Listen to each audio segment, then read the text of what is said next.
Assalamualaikum. Welcome to Science Emporium. In today's lecture, we will be discussing question number 10 of HRK Volume 1, Chapter number 1. So, the statement of question number 10 is 5 clocks are being tested in a laboratory exactly at noon, as determined by the WWV time signal. On the successive days of a week, the clocks read as follows. So, यहाँ पे हमें एक table given है जो कि clocks जो हमारे 5 clocks हैं उनकी रीडिंग्स हैं throughout the week. ठीक है. Now, how would you arrange these 5 clocks in order of their relative value as good timekeepers? यानी कि हमने इन 5 clocks को अब इस तरह से अरेंज करना है कि गुड टाइम कीपर्स कौन से हैं और जो नॉट सो गुड हैं वो कौन से हैं. ठीक है. तो अच्छे से बुरे की तरफ हमने इनको अरेंज करना है. ठीक है. अब इसको करने के लिए हमने इनकी एक्यूरेसी और कंसिस्टेंसी को देखना है कि ये कितने कंसिस्टेंट है और कितनी इनकी एक्यूरेसी है. उसके बेसिस पे हम जो है बताएंगे कि कौन सी क्लॉक जो है clock A B C D E में से कौन सी क्लॉक है जो कि एक गुड टाइम कीपर है. तो चलते हैं आंसर की तरफ. So, to rank the 5 clocks in terms of their accuracy and consistency as timekeepers, we analyze their readings systematically. ठीक है. तो हमने क्लॉक्स को जो है रैंक करना है in terms of their accuracy and consistency and इस तरह से हमें पता चलेगा कि कौन सी गुड टाइम कीपर्स हैं. तो उसके लिए हमें इसको सिस्टमेटिकली एनालाइज करना पड़ेगा. सबसे पहले तो देखिए, सबसे पहले स्टेप में हम क्या कर रहे हैं कि हम टास्क समझ रहे हैं कि हमारा टास्क क्या है. तो सबसे पहले तो हमें 5 क्लॉक्स गिवन है which is A B C D and E. ठीक है. और जो करेक्ट टाइम है वो एग्जैक्टली 12 है. ठीक है. 12 बजे हमारे पास एग्जैक्ट टाइम है जो कि हमारे पास एक स्टैंडर्ड आप कह सकते हैं कि हमने लिया हुआ है. ठीक है. Now we examine 2 factors for ranking. ठीक है. 2 फैक्टर्स को हम देखेंगे रैंकिंग के लिए. पहला फैक्टर होगा एक्यूरेसी कि how close the clock is to 12, यानी कि 12 बजे के कितने करीब है हमारी घड़ी. ठीक है. जितने करीब होगी उतना हमारी क्लॉक जो है वो कंसिस्टेंट होगी, सॉरी एक्यूरेट होगी. ठीक है. और कंसिस्टेंसी के लिए हम क्या देखेंगे कि how steadily the clock gains और लूजेस टाइम, कि कितनी स्टेडीली कितनी कंसिस्टेंसी के साथ हमारी क्लॉक जो है वो टाइम को गेन और लूज कर रही है. अगर वो बहुत रैंडम हो रहा है, बहुत फास्ट स्लो हो रहा है, तो फिर इट मीन्स दैट कि वो कंसिस्टेंट नहीं होगी. लेकिन अगर वो स्टेडीली हो रहा है, ठीक है, एक यूनिफॉर्म तरीके से हो रहा है, तो इट मीन्स दैट कि हमारी क्लॉक जो है वो कंसिस्टेंट है. ठीक है. तो ये हमारा टास्क है. 2 फैक्टर्स हमने देखने हैं, एक्यूरेसी एंड कंसिस्टेंसी. हमारे पास 5 क्लॉक्स है और जो स्टैंडर्ड टाइम हमने लिया है दैट इज 12. तो स्टार्ट करते हैं evaluating each clock. That is our step number 2, जिसमें सबसे पहले हमने ले ली है क्लॉक ए.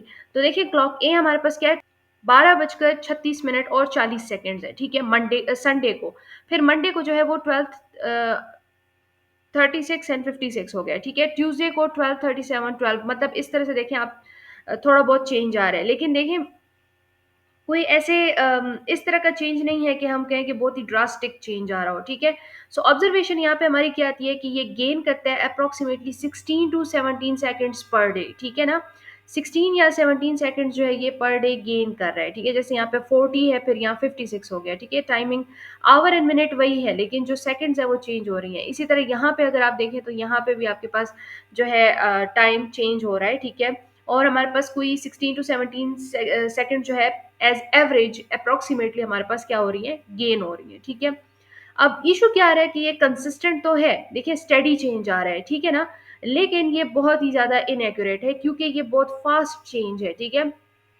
पहले देखिए आपके पास 12:36 था, फिर हमारे पास 12:36, फिर 12, देखिए 12 बजे से 36 मिनट दूर है. ठीक है ना. हमने क्या कहा था कि how close the clock is to 12, 12 के कितने करीब है हमारी घड़ी. ठीक है. 12 के तो ज्यादा करीब नहीं है, तो आधे घंटे का फर्क आ रहा है. ठीक है.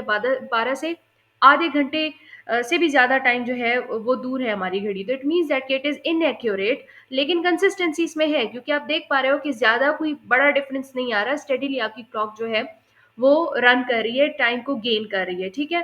सो वर्डिक्ट क्या आ रहा है हमारा कि इसकी पुअर एक्यूरेसी है और इसकी कंसिस्टेंसी जो है वो बहुत अच्छी है. ठीक है.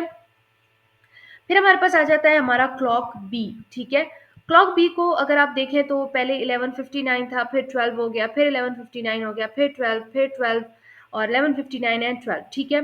तो अगर यहाँ पे आप देखें तो आप 12 बजे की आपकी घड़ी बहुत बहुत करीब जा रही है. ठीक है. मतलब ये नहीं है कि बहुत ही ज़्यादा एक्सट्रीम चेंज शो कर रही हो. ठीक है ना. 12 के क्लोज में है आपकी टाइमिंग. तो ऑब्जर्वेशन में क्या रहा है कि always very close to 12, fluctuate slightly, थोड़ी बहुत फ्लक्चुएशन आ रही है 1 मिनट का या फिर आपके पास कुछ सेकंड्स का, लेकिन आपके पास जो है 12 के बहुत ही ज़्यादा करीब है। सो इशू क्या आ रहा है हमारे पास कि very small daily variations but extremely accurate, ठीक है।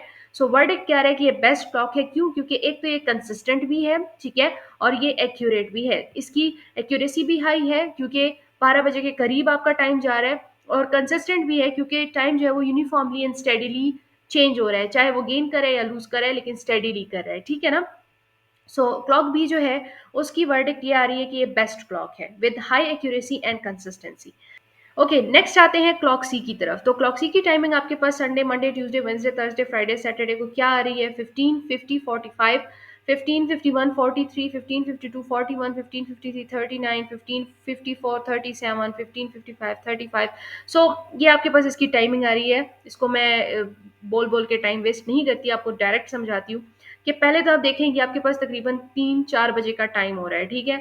तो ये आपके पास 12 बजे से बहुत दूर है। जब 12 बजे से बहुत दूर हो गया तो इट मीन्स दैट कि it is inaccurate, completely inaccurate है, बहुत ही ज़्यादा इनएक्यूरेट है, क्योंकि घंटों का फ़र्क आ रहा है, ठीक है, कुछ मिनट्स या सेकंड्स का फ़र्क नहीं आ रहा, बहुत ही ज़्यादा मतलब आवर्स का फ़र्क आ रहा है। सो इट मीन्स दैट कि it is very very very inaccurate clock. And इसके अलावा जो इसकी चेंजेस हैं वो भी बहुत फास्ट फास्ट फ्लक्चुएशन आ रही है, कोई स्टेडी फ्लक्चुएशन नहीं है।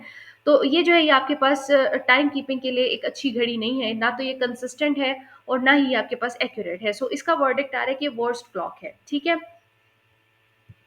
नेक्स्ट आ जाते हैं हम क्लॉक डी की तरफ। क्लॉक डी को अगर आप देखें तो उसमें है 12:03, 12, फिर 12:02, 52 एंड 12:145, ठीक है, ये इसकी टाइमिंग्स आ रही है। तो अगर इसके ऑब्जर्वेशन हम करें तो हमें क्या मिल रहा है कि ये आपके पास 70 सेकेंड्स पर डे लूज कर रहा है, ठीक है। अब यहाँ पे क्या हो रहा है कि ये जो लॉस आ रहा है ये थोड़ा सा मतलब स्टेडी लॉस आ रहा है, इस तरह नहीं है कि बहुत ही ज़्यादा फ्लक्चुएशन आ रही हो, ठीक है। देखें 12:03 है, 12:02 है, तो वो ए फ्यू सेकेंड्स का ही फ़र्क आ रहा है, लेकिन कंसिस्टेंटली आ रहा है, मतलब स्टेडीली आ रहा है, तो इसकी कंसिस्टेंसी अच्छी है, बुरी नहीं है, ठीक है। और क्लॉक सी से बेटर है, ठीक है। लेकिन इसमें क्या है कि कंसिस्टेंट है, लेकिन ये बैकवर्ड जो है बहुत ही फास्ट जो है ड्रिफ्ट कर रहा है। सो इसकी एक्यूरेसी जो है वो अच्छी नहीं है, क्योंकि ये 12 से दूर जा रहा है, ठीक है। इसकी जो ड्रिफ्टिंग है वो बैकवर्ड जा रही है, और दूसरा क्या है 12 से फार अवे हो रहा है, 12 बजे से दूर जा रहा है, ठीक है, टाइम। तो इट मीन्स दैट कि इसकी एक्यूरेसी अच्छी नहीं है, लेकिन कंसिस्टेंट है। It is better than clock C, जो क्लॉक सी थी उससे अच्छी है, ठीक है, कंसिस्टेंसी वाइज। सही हो गया ना। फिर आपके पास आ जाती है क्लॉक ई। तो क्लॉक ई जो है this was our fifth clock. इसमें टाइमिंग्स आपके पास ये मेंशन्ड है, Sunday, Monday, Tuesday, Wednesday, Thursday, Friday, Saturday के लिए मेंशन है टाइमिंग। ऑब्जर्वेशन हमारी क्या आ रही है कि 12 to 13 सेकंड्स पर डे जो है लूज कर रही है। इशू इसमें क्या आ रहा है कि not perfectly accurate but loses time slowly and consistently, ठीक है। टाइम देखिए बहुत स्लोली एंड कंसिस्टेंटली ये लूज कर रही है। एक्यूरेसी परफेक्ट नहीं है लेकिन बुरी भी नहीं है, ठीक है ना, रीजनेबल एक्यूरेसी है इसकी। सो हम क्या कह सकते हैं, इसका वर्डिक्ट क्या आएगा कि ये हमारे पास सेकंड बेस्ट क्लॉक है, यानी कि पहले बी है तो फिर उसके बाद ये ई हो गई, ठीक है। सो क्योंकि इसकी कंसिस्टेंसी भी अच्छी है और इसकी एक्यूरेसी भी अच्छी है, ठीक है, हम कह सकते हैं कि हाँ भाई अच्छी लगती है। आ जाते हैं हम इन क्लॉक्स की रैंकिंग की तरफ। तो सबसे बेस्ट जो हमारी क्लॉक है दैट इज क्लॉक बी, जो कि आपने देख लिया है कि वो आपके पास बहुत ही ज़्यादा एक्यूरेट है और इसमें बहुत स्मॉल फ्लक्चुएशन आ रही है। हम इसको फिर जाके देख लेते हैं कि आपके पास जो क्लॉक बी थी ये रही, ठीक है। इसमें देखें आपके पास बहुत ही ज़्यादा वो क्लोज जा रही है टू 12 o'clock, ठीक है, उससे दूर नहीं जा रही, बार बार वापस वो 12 बजे की तरफ ही आ रही है। तो इट मीन्स दैट कि वो हाई एक्यूरेसी रखती है। इसके अलावा इसमें जो टाइम की फ्लक्चुएशन आ रही है, ठीक है, यानी कि वो जो आगे पीछे टाइम हो रहा है, गेन लॉस कर रहा है, वो काफ़ी कंसिस्टेंसी के साथ कर रहा है, ठीक है, स्टेडीली कर रहा है, और इसमें ज़्यादा एज सच फ्लक्चुएशंस नहीं आ रही। तो ये क्लॉक भी जो थी उसको हमने बेस्ट क्लॉक जो है डीम किया था, हमने कहा था इसकी हाईएस्ट एक्यूरेसी है एंड कंसिस्टेंसी है, ठीक है। तो हमारे पास जो बेस्ट क्लॉक है दैट इज क्लॉक बी, फिर हमारे पास क्लॉक ई, फिर डी, फिर हमारे पास ए, एंड लास्टली हमारे पास सी। क्लॉक सी को हमने वर्स्ट क्लॉक जो है वो डीम किया था, क्यों? क्योंकि आप देख पा रहे हो कि यहाँ पे आपके पास आवर्स का डिफरेंस आ रहा है from 12 o'clock, which causes it to become a very very inaccurate clock। and also इसमें जो फ्लक्चुएशंस है वो भी काफ़ी जो है वो नॉन यूनिफॉर्म आ रही है, ठीक है, कोई स्टडी फ्लक्चुएशंस नहीं है, फास्ट चेंजेस आ रही हैं। So that makes it inconsistent, ठीक है। And finally we call it the worst clock, ठीक है। तो आपके पास सबसे बेस्ट क्लॉक जो है that is clock B, and जो सबसे वर्स्ट क्लॉक है दैट इज क्लॉक सी, ठीक है। So the order for best to worst as timekeepers is B, E, D, A, C. Justification भी हमने दे दी है कि बी जो है वो बेस्ट है क्योंकि वो क्लोजेस्ट है टू 12। ई जो है वो सेकंड है क्योंकि वो लूज करता है लिटिल टाइम बट कंसिस्टेंट रहता है, ठीक है। डी जो है वो थर्ड है क्योंकि वो ड्रिफ्ट बैकवर्ड करता है टू क्विकली क्योंकि उसकी कंसिस्टेंसी अच्छी नहीं है, ठीक है। ए जो है वो फोर्थ पे हमने इसलिए रखा है उसको क्योंकि वो गेन करता है टाइम को टू क्विकली, इस एक्यूरेसी भी अच्छी नहीं है उसकी, तो कंसिस्टेंसी भी उसकी एज वेल अच्छी नहीं है, तो that's why we called it fourth. And आपके पास जो सबसे वर्स्ट क्लॉक है दैट इज क्लॉक सी, क्योंकि वो कंप्लीटली ऑफ जा रही है और उसका जो गेन आ रहा है वो 1 मिनट का आ रहा है पर डे, तो दैट इज अलॉट, ठीक है। तो ये हमारे पास हो गया। अब हमने एक्यूरेसी को किस तरह से डिटरमाइन किया कि हमारी क्लॉक जो है वो एक्यूरेट है। So accuracy is how close each clock is to the correct time, यानी कि जो करेक्ट टाइम है जो कि हमने स्टैंडर्ड अपना 12 o'clock रखा हुआ था, तो जो भी क्लॉक उस 12 o'clock के करीब होती थी तो उसको हम एक्यूरेट कह देते थे, और जो उस 12 o'clock से दूर होती थी तो उसको हम इनएक्यूरेट कंसिडर कर लेते थे, ठीक है। हमने यही किया है, हमने हर एक क्लॉक की रीडिंग को कंपेयर किया विद 12, और जो क्लोजेस्ट थी जो कि आपके पास बी क्लॉक थी तो वो आपके पास हाईएस्ट एक्यूरेसी वाली थी, ठीक है।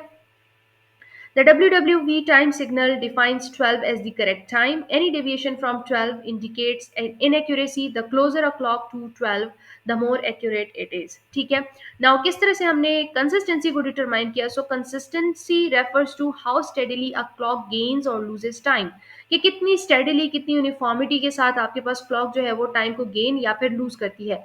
A highly consistent clock may be inaccurate but still predictable. ठीक है। एक हाईली कंसिस्टेंट जो क्लॉक होती है वो इनएक्यूरेट हो सकती है लेकिन वो स्टिल प्रिडिक्टेबल होती है, ठीक है। For example always gaining 10 seconds पर डे, ठीक है, इस तरह की बात। लेकिन आपके पास जो पुअर कंसिस्टेंसी वाली क्लॉक होती है वो बहुत ज़्यादा फ्लक्चुएट करती है, तो वो अनप्रिडिक्टेबल हो जाती है, ठीक है। नाउ आपके पास क्या है, look for a study pattern. आपने स्टेप 1 में यही देखना है कि आपके पास एक स्टडी पैटर्न हो, किस तरह से कि इफ अ क्लॉक गेन्स और loses about the same amount of time every day it is consistent, ठीक है। अगर एक क्लॉक है वो आपके पास सेम अमाउंट ऑफ टाइम को गेन या लूज कर रही है हर एक दिन, ठीक है, 1 सेकंड वो हर एक दिन लूज गेन कर रही है या फिर 2 सेकंड लूज गेन कर रही है, तो वो कंसिस्टेंट होगी। लेकिन अगर क्लॉक जो है वो रेंडमली फ्लक्चुएट करती है, यानी कि वो सम डेज फास्ट गेन कर रही है, सम डे स्लो गेन कर रही है, ठीक है, यानी कि ये फास्ट स्लो का चक्कर आ रहा है, ठीक है। और कभी 5 सेकंड्स उसने गेन कर लिए तो कभी उसने 10 सेकंड्स गेन किया, this is what mean by slow and fast, ठीक है। सो ऐसी क्लॉक जो होगी वो आपके पास इनकंसिस्टेंट हो जाएगी, ठीक है। तो ये आपका था क्वेश्चन नंबर 10। आई होप इसकी आपको समझ आ गई होगी, इसमें कोई भी ऐसी डिफिकल्ट चीज़ नहीं थी, बस आपके पास एक स्टैंडर्ड 12 o'clock था जिसके साथ आपने जो आपको टेबल गिवन था उसको आपने इसके साथ कंपेयर किया 12 के साथ, जो आपके पास 12 के क्लोजेस्ट थी वो आपके पास एक्यूरेट थी, और जिसमें फ्लक्चुएशंस कम आ रही थी या फिर कंसिस्टेंट फ्लक्चुएशंस आ रही थी, स्टडी यूनिफॉर्म फ्लक्चुएशंस आ रही थी, तो आपके पास कंसिस्टेंट थी, और जिसकी कंसिस्टेंसी एंड एक्यूरेसी हाई थी वो आपके पास बेस्ट टाइम कीपिंग क्लॉक थी, ठीक है। तो यहाँ पे इस लेक्चर को ख़त्म करते हैं, मिलती हूँ मैं आपसे नेक्स्ट लेक्चर में with another question. Till then take care, अल्लाह हाफिज़ एंड थैंक्स फॉर वॉचिंग।